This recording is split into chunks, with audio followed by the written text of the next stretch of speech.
Tiger fans, you're now tuned in to Tiger Rag Television, your source for the latest in LSU sports, in-depth game analysis, engaging interviews, and all things Tiger Nation. It's time to talk some LSU sports. Let's get ready for your Tiger Rag hosts, Jim Inkster, Chelsea Brumfield, Jeff Palermo, Ron Higgins, and Tyler Nunez. Hello, I'm Jim Inkster, and welcome to Tiger Rag Television. What a game it was in Tuscaloosa. LSU 46, Alabama 41, and the game of the century. And that's our topic tonight. We'll be talking about it with all of our experts. Ron Higgins, the editor of Tiger Rag, Tyler Nunez, the assistant editor, Glenn Guilbeau, featured columnist, and Jeff Palermo, the news and sports director for the Louisiana Radio Network. Also tonight, we're going to visit with the first LSU basketball player of a minority, Collis Temple, who enrolled at LSU in the year of 1970. He's a big football follower. This is an interview that has a lot of layers, and we'll get to them with Collis Temple. And coming next, we'll visit with Glenn Guilbeau. Does Coach O now have the supreme position in the Southeastern Conference over Nick Saban? We'll talk about it when we return.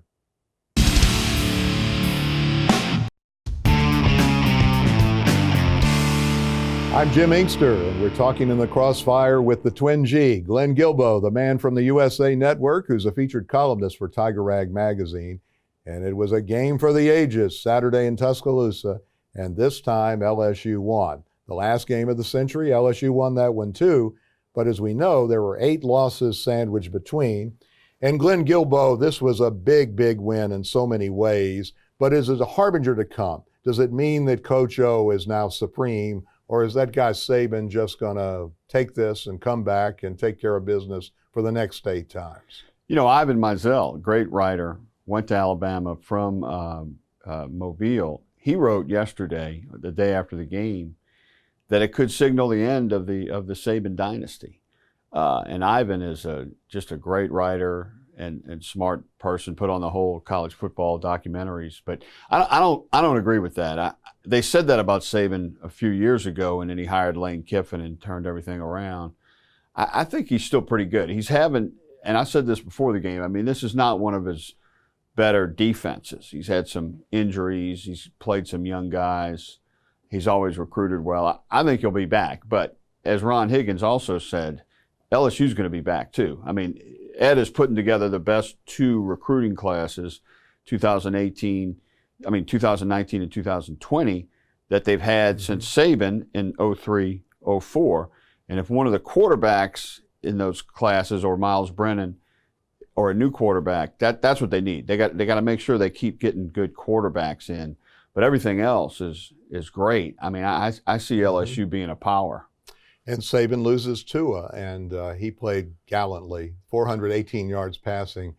He was not at top speed, that was apparent, but under the circumstances, he had a very good game. Oh, yeah. I mean, he threw 4 touchdowns, threw for 400 yards. Alabama's defense lost that game and a couple of Tua mistakes. But, you know, Burrow had a fumble too, and he also had an interception, but Alabama had too many men on the field. So, you know, he had his issues too, but he played better than Tua, but really, you know, there wasn't a lot of defense in that game. No, 87 points and 1,100 total yards. Not much defense, and maybe that's a sign of the times. And sure. These are coaches who have adjusted. Now, Saban is 68, Orgeron's 58. They're no kids, but they could conceivably be around for the next decade. And the question is, what does that decade look like? Saban's won 10 out of 15 games against LSU, including the Independence Bowl loss to Jerry DiNardo. So it would seem that Alabama will be likely the favorite to dominate the next decade. But based on what you're saying, friend of Nick, that Coach O has a shot to change all that. Oh, I think so. I mean, he's definitely the best challenger to Nick Saban in the SEC right now. And, I mean, he has a very good chance of winning the national championship this year. LSU will be the first non-Alabama team to win the national title, if they do, since Florida in the 2000, right? From the SEC since 2008. But the way Coach Orgeron is recruiting, well, I think he's going to be around. 1-10. Oh, I'm sorry. That's right. I forgot about that one. Sorry, Gus. But I think it's going to be O and Saban for some time. Well, this is a rivalry that Alabama has dominated. They've won 53 times, LSU's won 26, but LSU fans always hope that this is the turning point, that this is the catalyst. Maybe they're right, maybe they're not, but Coach O, he's got to keep doing it. You know the fans are restless. They're not going to tolerate another 16-28 for 4 years like Curly Hallman. He's got to keep doing it. And they talk about pressure. He's a millionaire either way. But on the field, he's got to keep producing or he'll be history. Well, I think he is going to keep producing. I mean, they got over the hump with Alabama, and they're going to have a great chance of winning the national championship this year. And they're going to be really good next year. I mean, they still have a lot of talent in the program. The key is that he keeps getting good quarterbacks. Now, obviously, you can't have another Joe Burrow. I mean, he might be a generational quarterback, but you got to have better quarterbacks than what you had between Mettenberger and Burrow. You got to have better quarterbacks than that. And, there should be no reason for them not to do that. And Coach O has proven that he can do what it takes by making a hire like he did with Joe Brady. That took guts because nobody was trying to hire Joe Brady from the Saints. He was basically a GA, but Orgeron saw something in him and made the hire. And if he keeps his staff together, he's going to have a very good run. Now, one of the quarterbacks who may be available is Chandler Morris, top recruit out of Dallas. His dad, Chad Morris, just got the axe at Arkansas. He had recruited his son. And he's available, and it shows what can happen at other places. And LSU went through a tough time with Curly Hallman and a few years with Jerry DiNardo. But Arkansas, the last 2 years, is 0-14 in the SEC. They're 0-13 against Nick Saban. And this is a program that won the national title 55 years ago and came close a few times with Lou Holtz.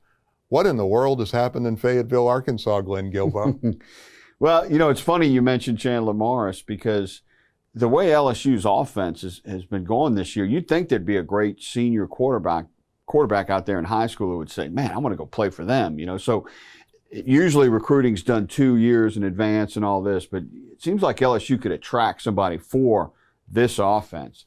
But Arkansas, they really haven't been good in a while in football. I just think they're kind of an outlier in the SEC. And they were an outlier in the Southwest Conference too. But I just think it's hard to get people to go to Fayetteville to play football. Fayetteville to play football, and that state is not known for a lot of talent. Not a lot of football talent in the state of Arkansas. So that is one of the more difficult jobs. Mm-hmm. And I don't see them ever being a threat, and they really haven't been a threat in the SEC in football. Now they're good in all the other sports, but they just haven't done it in football. No, the South Carolina and Arkansas are now 0-28. Right. And there's some question as to whether they're legitimate SEC powers, but Arkansas is a place where Frank Broyles, remember when he took the job before you and I were born, he left Missouri to come to Arkansas. And he had a great career there, 7 Southwest Conference championships. Sometimes going to the extra level or a higher level, joining the SEC, I'm not sure that was beneficial to the University of Arkansas. No, and I don't think it was to the SEC either, really. When you think of television sets in the market, Fayetteville, I don't see that. But they did enhance basketball briefly when Nolan Richardson was the National coach. title. That was great and really challenged Kentucky like nobody had. And they're a dynasty in track and very good in baseball as well. But and Frank Broyles, didn't he coach the team while doing the announcing on ABC? No. Oh, that was after. Well, okay. Maybe a game or two. It wasn't a full-time gig. But he was athletic director while he was doing That's it. right. So he's That's missing a lot of Arkansas games. Right. But he was a great coach. Glenn Guilbeau's always a great guest, and we'll be catching up with him again soon. And we'll return with more Tiger Rag Television after this brief pause.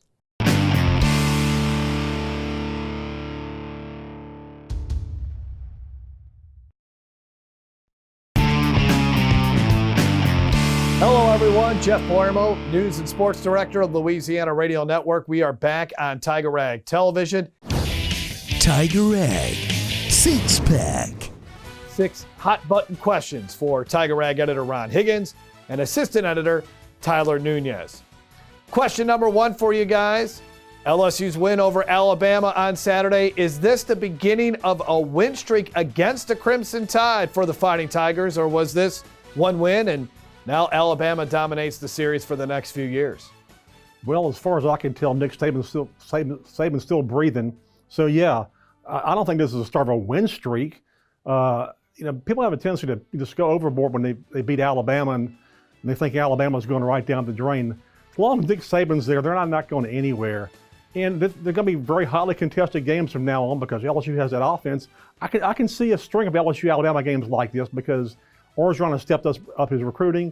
LSU's got a better offense. So it could be like this for the next 4 or 5 years or whenever Nick wants to retire. I tend to agree. I don't know if this is necessarily a win streak, and I'm sure LSU and Ed Orgeron, the Tigers, they're not even worried about this. They're focused on Ole Miss. That being said, I think it's going to be an interesting test over the next few years, especially considering what we saw this weekend. It was really a dominant performance by the Tigers. If they want this to continue, they're going to have to maintain that kind of success in recruiting, on the football field, in the coaching staff. That's something that Alabama's done over the last decade with Nick Saban, and if LSU wants to continue to compete, they're going to have to do that too.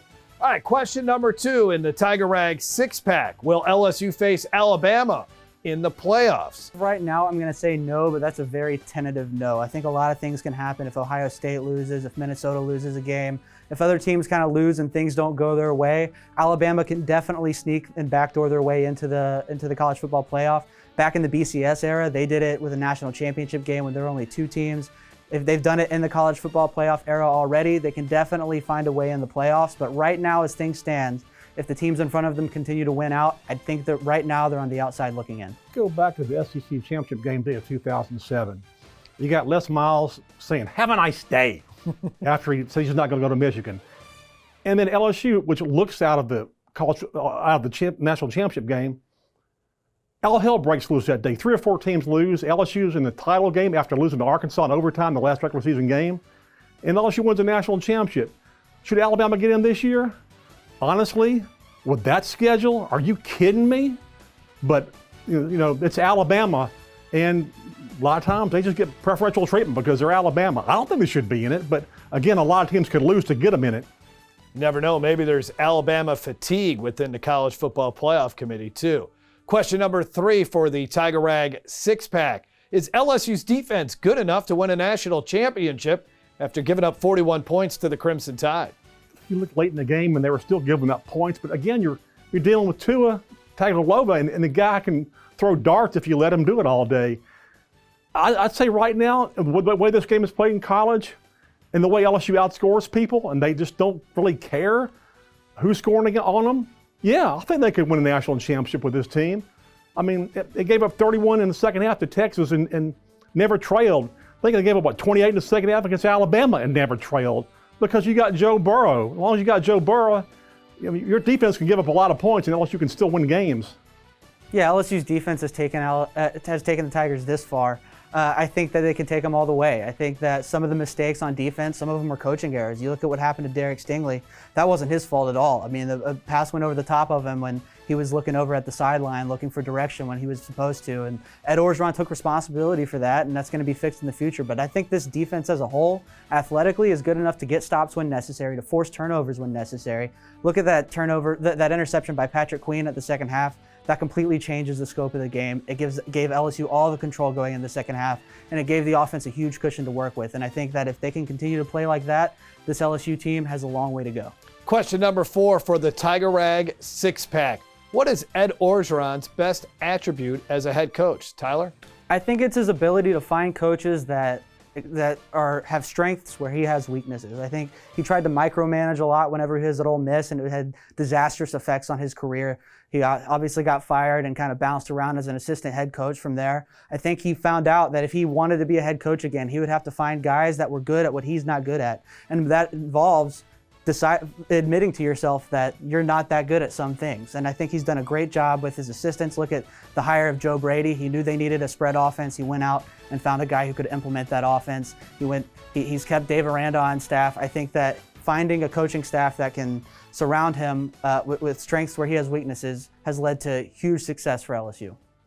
There's so many things about Ed Orgeron that you like. One is that he fixes problems in a hurry, like Tyler mentioned, the offense not scoring enough to win national championships. He went and got Joe Brady. Then there's the fact that Ed Orgeron coaches without ego. And, he did micromanage at Ole Miss. I saw it myself when I was working in Memphis. He was a train wreck. And then 3, Ed Orgeron really knows his players and personnel.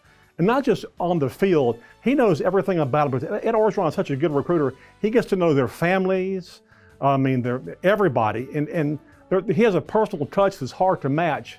And he doesn't forget about guys either. Even guys he didn't get to sign recruiting. Look at the Auburn defensive line after the game. Orgeron was hugging them, telling them good game. So they were great. That's what Orgeron's all about. He's a personal guy with deep roots. All right, only got a couple more minutes left here in the Tiger Rag 6-pack. Question number 5, better individual performance. What we saw Saturday with Clyde Edwards-Helaire against Alabama or Jacob Hester's performance in 2007 against Florida? Jacob, I love you. I understand I love you. But Clyde Edwards-Helaire, what he did in that game, not just scoring 4 touchdowns, but the extra effort to get yardage after he was hit, especially in impossible third down situations where you think LSU is not going to get the first down, and he's dragging people past the spot to get the first down. Frankly, I've never seen anything like Clyde Edwards-Helaire, what he did against Alabama. He was tremendous. The touchdowns on the goal line, the spin move, the Alabama guy diving in air. And, I understand these teams. Look at Clyde on film. How many times does he got to spin for them to figure out he spins really well? Alabama never figured it out. I thought it was great. Again, Jacob, love you, but.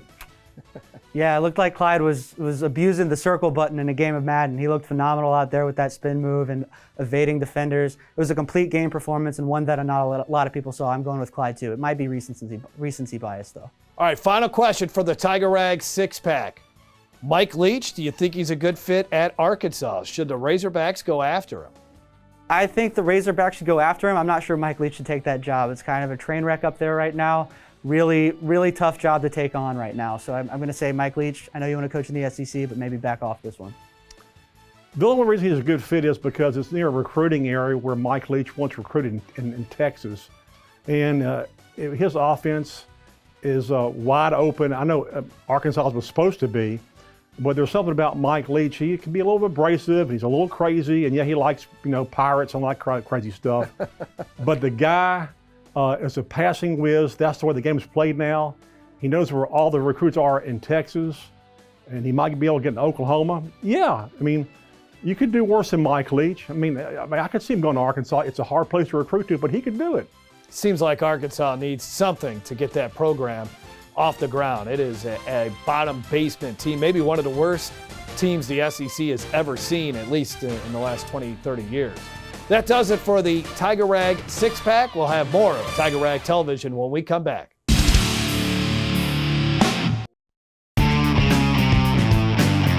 Welcome back. I'm Jim Inkster, and it's a pleasure to have as the interview leadoff man today, Ron Higgins, our new editor of the Bible of LSU Sports, Tiger Rag. And Ron was with us long ago and far away before I was involved, back in the Steve Myers, Steve Townsend days. Back in the 1970s, very young Ron Higgins began his career with Tiger Rag. I was around when disco was hot, man. Yeah, Night Fever. Yeah, really. Staying alive. And I probably dressed just as bad as John Travolta in the movie, the heels and everything, really bad. Well, you've stayed in pretty good shape, as has Travolta. So Ron Higgins is still at the top of his game all these years later. And there have been a few stops along the way. A lot of stops along the way. Shreveport, Baton Rouge, the Advocate for a year. I spent most of my career in Memphis with the Commercial Appeal, where I got to know the entire SEC. Was in Mobile for about a year and a half and came back and replaced myself in Memphis, where they never turned off my phone messages or my emails. And then ended up, in New Orleans with the Times-Picayune for 5 or 6 years, and then Clarion Ledger and Tiger Details. And here I am back where I started. Like it was, the circle of life. It's amazing. 1979, when Right. you're first starting after graduating from LSU. The LSU quarterback's a guy named Steve Ensminger, and they have an 8-game losing streak against Alabama. They lost 3-0 to a team that won the national title, the last for the Bear. Ensminger, of course, is now the offensive coordinator. And fate was a little kinder to Ed Orgeron Saturday than it was to Charlie McClendon in the year of 1979. But you're one guy who covered both games. Yeah, and all I know is, I may be the first Tiger Rag editor ever to win his first game against Alabama. So all the guys in the past, James Moran, Cody Worsham, all you guys, I just set a record last week. I started out 1-0. Against Nick Saban. Against Nick Saban. Who's done pretty well in this series. He was 4-1 against Alabama when he was head coach at L.S.U., and that's a testament to how good he is. But Saturday, his defense looked perplexed by Joe Burrow, who's probably going to win the Heisman Trophy. Something you know about, your dad was the SID when Billy Cannon won it 60 years ago. Yeah, he was. And Billy used to talk about that all the time. Every time I saw him, he talked about that. And actually, LSU probably should have had a Heisman Trophy winner in '62 with Jerry Stovall, who I think remains the best overall player in LSU history. If you go back and look at what he did and all his stats, running back, defensive back, punter, returner, did everything. And he finished second to Terry Baker of Oregon State. And Jerry probably should have won that year. LSU had a winner since '59 with Cannon. I think they got one this year. Joe needs to finish up strong. But now the way the Heisman works, it's no longer, back in the day before everything wasn't televised, it was a publicity campaign. It was, a lot of gimmicks and hype. Now you go win it on TV in the major games, and he's played well in every major game this year. More people watched this Alabama game than any college football game in the last 8 years. The last time a similar audience watched was when LSU played Alabama in Tuscaloosa in the previous game of the century. And those are the 2 wins for LSU with 8 losses sandwiched between. Is this a harbinger of things to come, or is this just a blip on Saban's radar that he'll correct? Well, I think Nick always corrects stuff, but I also think LSU's not going anywhere either. Ed Orgeron's really recruiting well. He's got it going on. People want to play for this offense. They like what he's doing. They like him as a coach. They like him as a person. And so, I think LSU now is a serious challenger to Alabama. And I don't think Alabama's slacking off. Alabama's had some problems this year. They had a lot of injuries in the preseason with their defense. Tua's been banged up. But I'm not, no excuses for Alabama. Nick doesn't make excuses. They got beat the other day.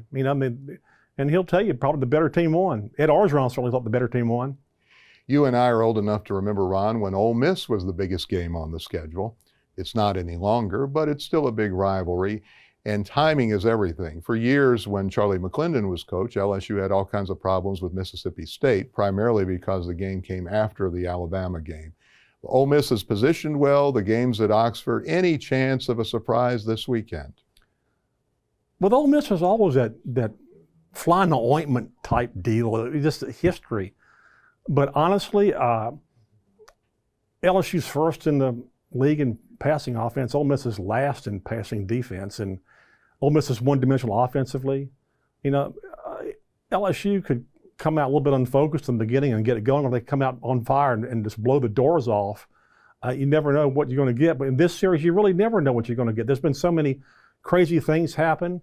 This is a series that has spanned the decades. There's links to the past. Ole Miss quarterback, Coach Matt Luke, his brother played, Tom Luke, and his father, Tom Luke, was a defensive back in the '64 game when LSU threw the 2-point conversion pass to Morrow. It bounced off of Tom Luke's shoulder pad, and Doug Morrow caught it for the game-winning 2-point conversion in the northeast corner of the end zone. 11-10. 11-10 game, and LSU looked dead in that game, and they stole that game.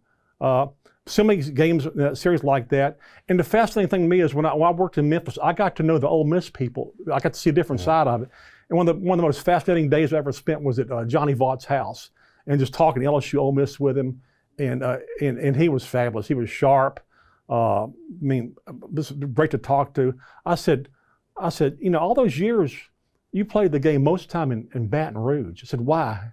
He goes, well, because I thought I could beat him, and we got a good chunk of the gate. I couldn't get that kind of gate in Jackson or Oxford. That is true. Yeah. Ole Miss played most of the games in the Vaught era in Baton Rouge by choice. Yeah. That would never happen today. Couldn't happen. The SEC wouldn't allow it. But Ole Miss was quite a factor in Charlie McClendon's career. 1969, LSU, 50 years ago, would have quite possibly won the national championship, except for losing 26-23 at Jackson to Archie Manning. Yeah, 2 years in a row, 68, 69, LSU had him dead. I mean, up 2-3 touchdowns, and Archie brought him back. Louisiana eventually forgave Archie because he went quarterback the Saints, and he, Norman's favorite native son until Drew showed up, Drew Brees. But Archie was kind of like a thorn in LSU side. Of course, in the 1970 game, he played with a broken arm, and LSU won that game handily. But that was LSU Ole Miss is always fascinating stuff that happens. I mean, you can go back to Wyatt Tittle having his pants yanked, belt buckle yanked off. That's true. Cost LSU a game. Yeah, cost LSU the game. He was going in for the winning touchdown Right. and lost his pants. Right. Probably the greatest play in Southern football history, one of the greatest, Billy Cannon's Halloween run. Just go through the years. There's games, Burt Jones and Brad Davis, and then, LSU running 2 plays in like 6 seconds. So many crazy things in this game. I mean, even the one with Les Miles and the time clock management. And I'll never forget this. All the confusion after, they didn't call timeout. And they talked to Houston Nutt after the game. And I was with an AP reporter, we're talking to him. Houston said, yeah, I almost caught, when LSU had the ball right there, I almost called timeout there. I'm like, did I really hear he wanted to call timeout? Went back and listened to the tape after I left. I said, he wanted to call timeout, really? And do LSU a favor? That's what kind of Les did. He confused everybody. He sucked everybody into his ball of confusion. But you have that with LSU Ole Miss, strange things. Well, we'll see this week, Saturday, if it'll be strange at Vaught Hemingway Stadium. 1969, when LSU lost that memorable game in Jackson that probably cost Charlie McClendon his only shot at a national title. Ken Cavanaugh, who was on that team, he said Charlie McClendon blamed the game not on Archie Manning, but on the fact that his team had seen Easy Rider the night before and their minds just were not in the game. But we'll see what happens Saturday, and good to visit with Ron Higgins. We'll be back with Collis Temple after this timeout on Tiger Rag Television.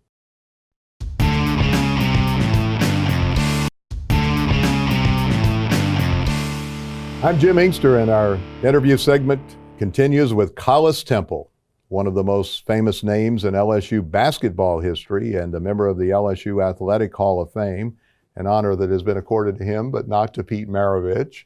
Should be to Pete, but absolutely it should be to Pete. And we probably will do a show on that with you very soon. But you're a big LSU football follower, and something happened Saturday in Tuscaloosa of note. It was a tremendous win for the Tigers.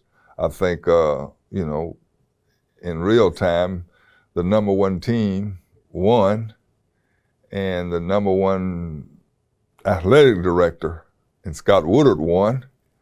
And so I guess 1 and 1 is 2, so that made Orgeron, it makes Orgeron the number 1 college coach in America right now. That's what I think. Well, belated happy birthday to Collis, who just made 67. That's correct. 67, and he came here in the year of 1970 when you were 17. So according to my math, that's right at 50 years. That's right, 50-year anniversary. Over at Kentwood High, we had our 50-year reunion for the state championship football team where we were, I think we were probably 13-1 that year. Jamie Spears and I, we teamed up and got us a football state championship, and then came in second in basketball, but we had a pretty good time the other night. And you had some famous children too. They were okay. They've done pretty well. Well, Garrett is amazing. Here's a guy, you talk about a fellow who's a study in tenacity. Yeah. Of all the members of that 2006 Final Four team, he probably would have been considered the least likely to have the longest career. Correct. But he's still in the game. Averaging about 22 to 24 minutes a game, which are really starter minutes. And the other night he had 15 or 16 points, and the next game he had 13. And last night I think he was 3 for 5 from 3-point range, and they had a chance to win when he was in the game. He still plays great defense and shoots well. And Collis played briefly in the biggest league. That's correct. With George Gervin as your roommate with San Antonio. That's right. The Iceman. My man. But before that, you were the first African-American to play basketball at LSU. You cracked the color barrier. And you were one of the first black athletes on campus. I'm just guessing, but there were probably, 100 black students on campus when you arrived? Maybe between 50 and 100 black students. Not very many. And of course, Lloyd Wills was a track athlete. So Lloyd and I were the two black athletes out of golf, tennis, basketball, swimming, baseball, football. I guess 175 athletes, 2 black athletes. Yeah. And now it's changed, and for the better. And black athletes are the dominant contributors in football and basketball. Our friend Harry Edwards, the sociologist, he said watching LSU and Alabama's play is like watching Ghana play Nigeria. Yeah, that's a really interesting comment because, in real time, that's where we are right now in football and basketball and track and field. I mean, it's gone on and for the betterment because, the athletes that get it done. I mean, Joe Burrow comes from a long way away and comes in here and he would be considered a Yankee, I guess, but he's doing some tremendous things, some amazing things. Yeah, not only is poised to win the Heisman, Collis, but he's playing with a group of young men who came from different backgrounds than he. That's right. And most of them are African Americans, so his ability to adapt is significant. And it's gonna pay great dividends when he goes to the next level because it's all about being able to communicate and be an effective leader as you communicate. And when you're able to do that, you end up with a lot of wins on your side. So he's a special guy. Now, you had to make a choice to come here, and you and your father decided LSU was the place. But it was not without some sacrifice. You had some challenges. Not everybody was happy to see Collis Temple on campus in 1970. That's true. Some of the folk were not necessarily happy to see me there. And one guy in particular was David Duke, who he wasn't real particular about me being there. He and I had serious discussions on occasion in Free Speech Alley, which is, I'm sure you're familiar with Of Free course. Speech Alley. And ironic as it would be, there were a number of African American people who didn't think that I should have gone to LSU. I should have gone to Southern University, where my dad went to school, and 4 of my 5 sisters went. And so there was a mixed bag of considerations going on both sides of the equation. I was a fairly good athlete, and so a lot of people felt like I should have been playing football or basketball at Southern University rather than LSU. Collis was drafted by the NFL. Did Charlie McClendon ever try to get you to play football? Oh, he talked to me about playing, but Coach Maravich just wouldn't have any of that conversation. In fact, he was really irritated that the guy talked to me about it. But I played in the high school all-star game, and I was being recruited by Nebraska and Kansas and Colorado in football out of high school. And so I very well I would have been able to play for LSU, but it was meant for me to play basketball, and that's what happened. And then after Press Maravich is fired, a guy named Dale Brown comes in. He rolls in at 36 or 37 years old, hot shot, a hot shot guy, talking it up and spouting off about what he was going to do and how things were going to work. And of course, he gave us 25 good years. He's a great coach and a better man. And within a decade, actually less than a decade from you cracking the color barrier, LSU had an all African-American starting lineup. When you look at that Final Four team in 1981, they were all black players. And Willie Sims was a 6th man, and I think he was African-American. And Dale Brown took some grief for doing that as well. I recall, I remember I don't remember who we were playing, but I remember the game that Jody Holtberg became the 6th man. There were 4 black players on the court, and Ethan Martin was the 6th man. And then Ethan went in the game, and it was Ethan and Kenny Higgs, Lionel Green, Scales, and Rudy Macklin. And of course, Dale kept Ethan in the game. Once he went in, he didn't come back out. And that was the night that he decided to play full tilt 5 African-American players. And there were clearly a lot of concerns about that. And but Dale was, his feeling was, well, Ethan's a better ball distributor. Kenny Higgs could score the ball, and so Jordy ended up being the 6th man. Will Wade, he's been under fire, won an SEC title last year. Some people thought he had coached his last game at LSU, including yours truly, but he's back. Is the noise in the background going to keep him from accomplishing what he could, or is it going to be a case where he can overcome this? I candidly think that Will is a good coach. He's a good coach. And he, there's a lot more that goes into coaching than recruiting. There's a lot more that goes into coaching than planning and on the floor technician. I think Will is probably good at every angle, except he got carried away on some phone conversations.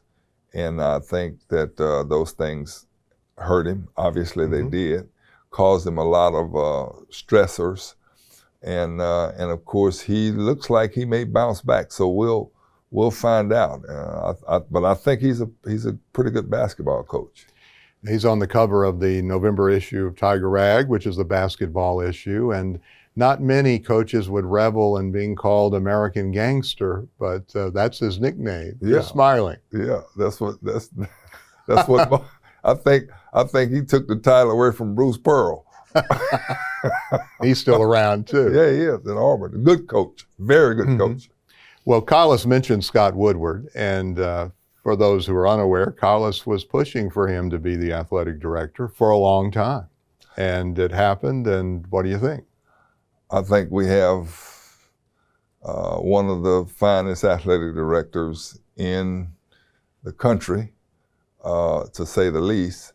And probably the greatest thing about Scott is he is a homegrown guy who understands the culture of the everyday Tiger fan. When you understand the culture of the everyday Tiger fan, and you can put things in motion, and you're an effective communicator with the fans, you understand and appreciate the athletes, and you particularly recognize how to manage coaches, both how to hire and fire coaches, then you have a pretty good package. And he's that guy. I mean, he fired the football guy from A&M, and then hired Jimbo a second guy. I call him the $100 million man. He got him a $75 million football coach and a $25 million basketball coach, and it looks like he's going to do okay. Well, and he left a university with an enormous endowment for one that does not have a big endowment, last in the SEC. But Scott Woodward's an LSU guy. He wants to be here, and so far, so good. Now, you have a 16-year-old, Collis, who just turned 67. If, according to my math, that would have made you past 50 when your beautiful daughter was born. She's quite an athlete. Colleen is a very, very good athlete. She's a special volleyball player, in my opinion, and I'm not being biased. She likes basketball, and she's a pretty good basketball player. But the thing she does best, that I'm most proud of, is that 35 ACT in English language that she scored. I'm really, really thrilled about the fact that she's a very, very good student. She might end up being mayor, governor, president, and I know she has stated on a radio show I host that she has political aspirations. Yeah. Some thought you might go into politics, but you never did, at least as an office seeker. Maybe in the background, a few races Collis has been involved with. Before we leave, I wanted to finish with a story that now, it's a different context than it was at the time, but there was a time when you went into a restaurant here in Baton Rouge and the service wasn't that great. That's true. What happened? I went into a restaurant and the service wasn't that great, and I went into some establishments like Common Ground and the Keg and the Cotton Club and those kind of places, and I was not allowed to go in.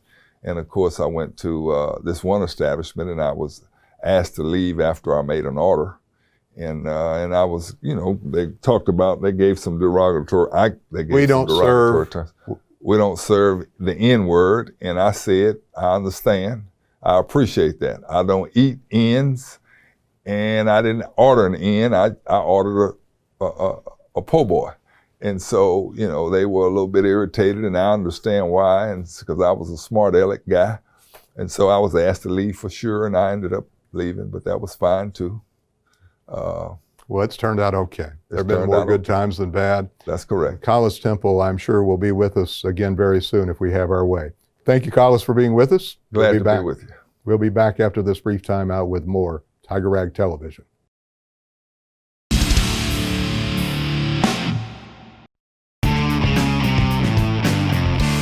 Back on Tiger Rag Television, Jeff Palermo along with Tiger Rag editor Ron Higgins and assistant editor Tyler Nunez.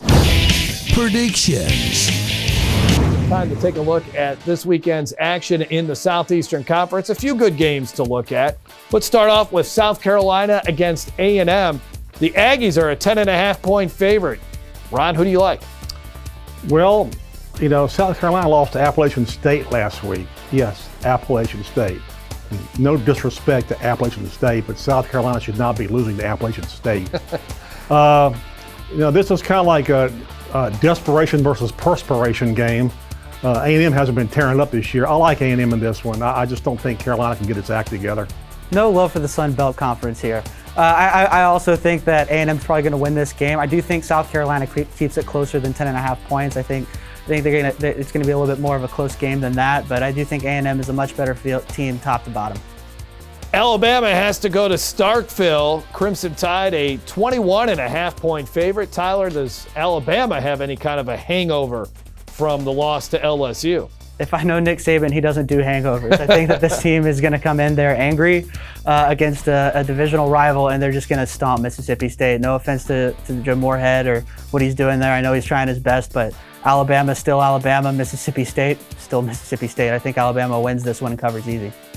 The best thing about Alabama losing last week to LSU was that at home was they didn't have to walk home. They were home. They lose to Mississippi State, they will be walking back to Tuscaloosa. Alabama covers this one by halftime, maybe even in the first quarter. State isn't very good at all. And Alabama, when they're angry, they're not fun to play. And I can see maybe not a perfect game by Alabama, and there'll probably be some mistakes, and Nick probably won't be happy anyway, but they'll still win by about 38. Interesting game on the Plains in Alabama. Georgia at Auburn. Bulldogs, they are a 3-point favorite in this contest. I'm going to go with Georgia. I don't think Auburn's, offensively is that good. They just don't have enough yet. And maybe they will in a couple of years. And honestly, I think is maybe a little bit of distraction now. Gus Malzahn is an Arkansas native. They've been trying to get Gus back to Arkansas for years. And the way Auburn's played this year, Auburn's fans would gladly help him pack to go to Arkansas to take the job. Maybe a bit of a distraction. But I think Georgia's just a better team overall. On both sides of the ball, better team, Georgia, and they cover. Yeah, I think Georgia's offense has been a little bit underwhelming this year, and Auburn's defense has been phenomenal, but I just think Georgia's offense is just too good, and Auburn's offense isn't good enough to get in the end zone enough to keep up with them. I think it'll probably be a really close game for about a half, maybe 3 quarters, and then Georgia runs away with it late. All right, Saturday night in Oxford, the Fighting Tigers of L.S.U. take on the Ole Miss Rebels. L.S.U. a 3-touchdown favorite. Do the Fighting Tigers cover, Tyler? I think they do. I think it'll probably be a situation where they come out a little sluggish, but this offense is so high-powered. They're going to score at will in the second half. They're going to get their groove, and it's going to be over from there. And I think LSU's defense, they might let Plumlee get down the field a few times, but I don't see them letting him in the end zone very often with his lack of passing ability. So I think LSU covers this game. Ole Miss leads the SEC in rushing. It's a very one-dimensional offense. You stop that, you stop them. LSU's first in the SEC in red zone offense. Ole Miss is last in red zone defense. LSU's first in passing. Ole Miss is last in passing defense. Yeah, they cover this thing. It could be all, a little bit of suspense. It all is in Oxford, you never know. But yeah, LSU wins this one and covers. Yeah, I like LSU too. I think that stat you just brought up, Ron, the fact that Ole Miss can't stop anybody from throwing the football, and that's LSU's strength this year. That's not a good recipe for the Rebels, but it could be a little bit of a sluggish start. There's no doubt about that. That's our picks for this Saturday. More of Tiger Rag Television when we come back.